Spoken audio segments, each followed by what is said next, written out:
Yallo, c'est Fu. Aujourd'hui, nouvelle vidéo. On va parler donc de 3 jeux qui arrivent prochainement en 2023, dont 2 qui arrivent en global. Vous pouvez le voir à l'écran. On va parler de Tower of God Great Journey. Donc c'est un jeu que j'avais déjà testé il y a cela un an, qui est sorti en version coréenne. Et ça y est, il est enfin exporté en version globale avec la version anglaise, etc. Donc vous pourrez le retrouver actuellement sur le store si vous voulez le chercher. Donc là, actuellement, on a le site. Donc là, a priori, dès la sortie du jeu, on aura garanti sans histoire de préinscription, etc. 50 000 goldes, une multi-ticket, Endorsi, et ensuite il nous demande tout simplement d'avoir les 50 000 préinscriptions pour avoir donc voilà 20 clés, ce qui nous permet tout simplement de relancer des parties sur un certain mode. On va avoir 150 000 goldes, bon déjà qui a l'air d'être atteint, et à 50 000 tu as un personnage SSR garanti, voilà tout simplement. Alors pour ceux qui se rappellent, voilà, on avait fait comme quelques vidéos à l'époque.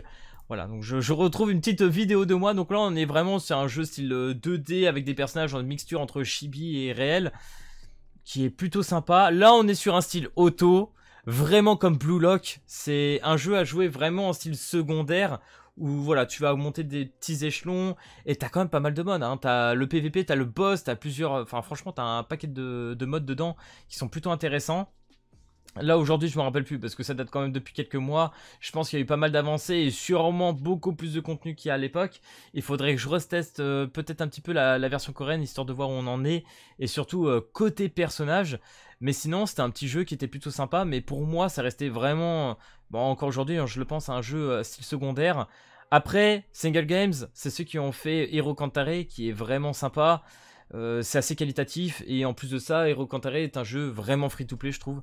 Il donne pas mal de récompenses et t'as vraiment de quoi faire pour jouer sans vraiment cash-play. Et ça, c'est vraiment un très très bon point. Après, à voir avec celui-ci, parce que c'est vrai que le taux de drop de ce Tower of God était assez moyen. Il fallait invoquer sur les personnages et en plus des personnages, il fallait invoquer aussi sur les armes. Donc ça demandait pas mal. Mais dans mes souvenirs, au niveau récompense, etc., il donnait vraiment pas mal. Donc du coup, tu pouvais quand même t'en sortir. Donc on verra avec la globale et tout ce qu'ils vont nous donner là-dessus.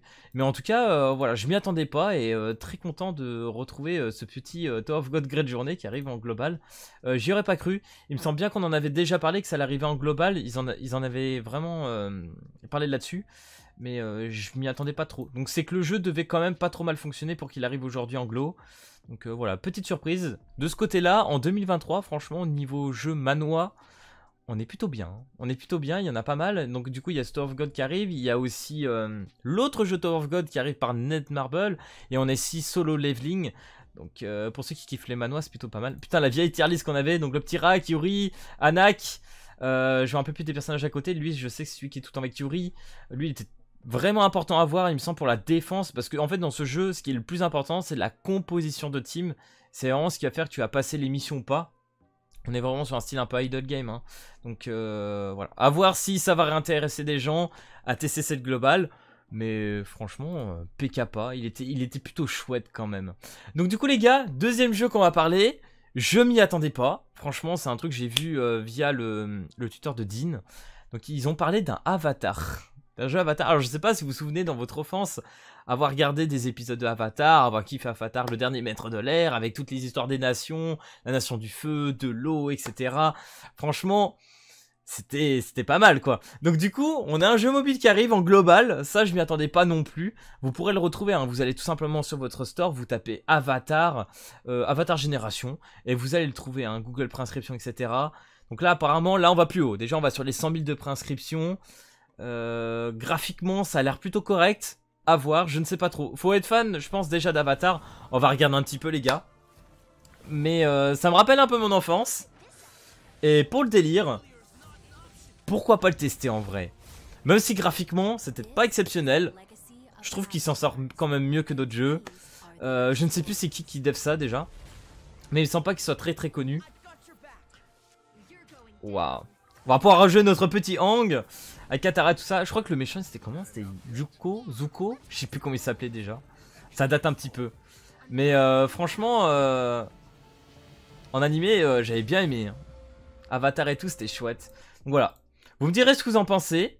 Mais on a l'air sur un jeu plutôt correct. C'est pas transcendant, hein, clairement, c'est pas transcendant.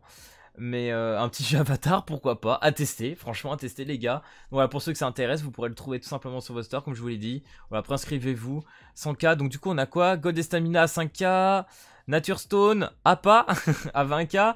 Event Summon, donc je pense qu'on aura peut-être une multi qui va être facilement à voir. Et puis là, il y a Hang, 6 étoiles, Hero Ticket, ok. Non, franchement, pique pas les gars. Et du coup, on va parler du dernier jeu. J'ai pas encore regardé trop le trailer, mais franchement, ça a l'air incroyable.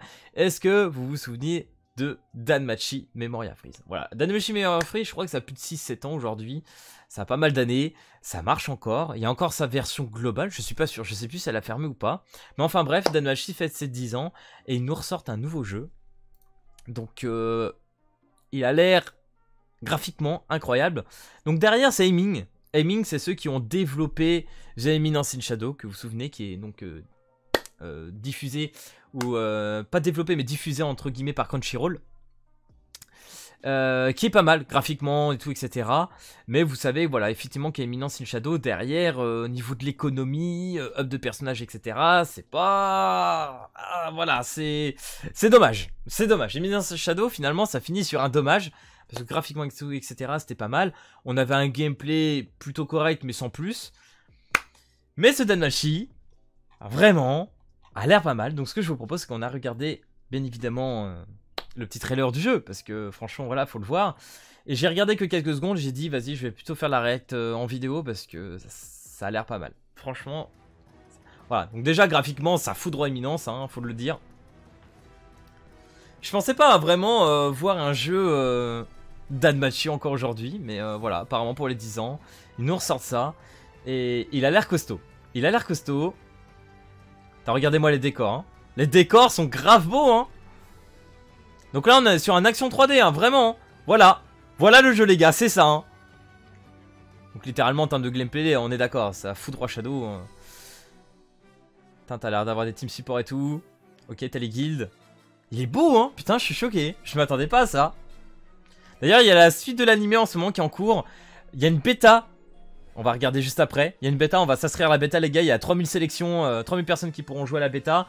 Qui va être le 16 mars ou un truc comme ça. Là, donc là, on a jusqu'à mars pour se préinscrire. Et le jeu sort au printemps. Alors pour l'instant, il n'y aura qu'une version japonaise. J'étais sur leur Discord parce qu'ils ont sorti un Discord officiel. Il y a quand même des salons anglais, etc. Donc peut-être qu'il y aura une globale qui arrivera derrière. Mais le jeu est beau. Franchement, je m'y attendais pas. Là, je le vois vraiment, mais ça fait envie. Là, ça fait envie, vraiment. Je sais pas vous, mais ça donne trop envie, quand même. Ok, mais putain, mais qu'est-ce qu'on va être gâté en termes de jeu. Mais il y en a tellement que j'attends en 2023, mais là... Ok, tiers, tu vois. Ah, ils ont bien taffé. Ils ont bien taffé Aiming, là. Hein. Danmachi, Familia Myth. Ok, ok. Donc voilà, les gars. Pour le jeu. Pour se préinscrire, je vous mettrai le lien en description. Vous avez juste à mettre votre adresse email et confirmer et puis envoyer, etc. Donc il y aura 3000 sélectionnés, comme je vous l'ai dit, 3000 personnes. Et puis on verra bien. Hein. On le sort entre le 12 et 14 mars et la bêta commence le 16, il me semble.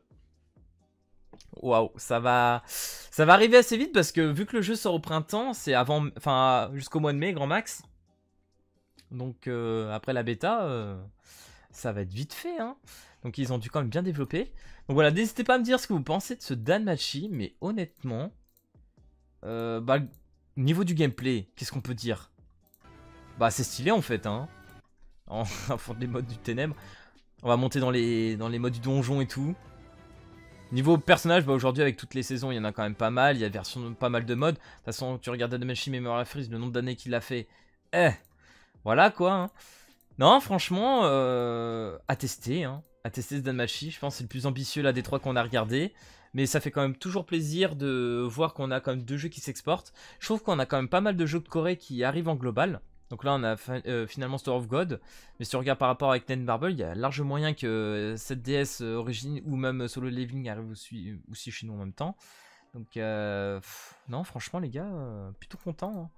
À voir avec ce Danmachi, j'aimerais bien qu'il arrive en global. Plutôt assez vite parce que s'ils attendent trop longtemps avec tous les autres jeux qu'on va avoir, il va se faire nouer, hein, vraiment. Mais non, franchement, ce jeu-là a l'air plutôt ambitieux. Donc voilà les gars, j'espère que cette vidéo pour parler tout simplement de 3 nouveaux jeux qui arrivent très prochainement sur l'année t'aura plu. Si c'est le cas, n'hésite pas à lâcher le petit pouce bleu et à t'abonner. Et puis moi, je te dis à plus à la prochaine vidéo. Allez, peace tout le monde!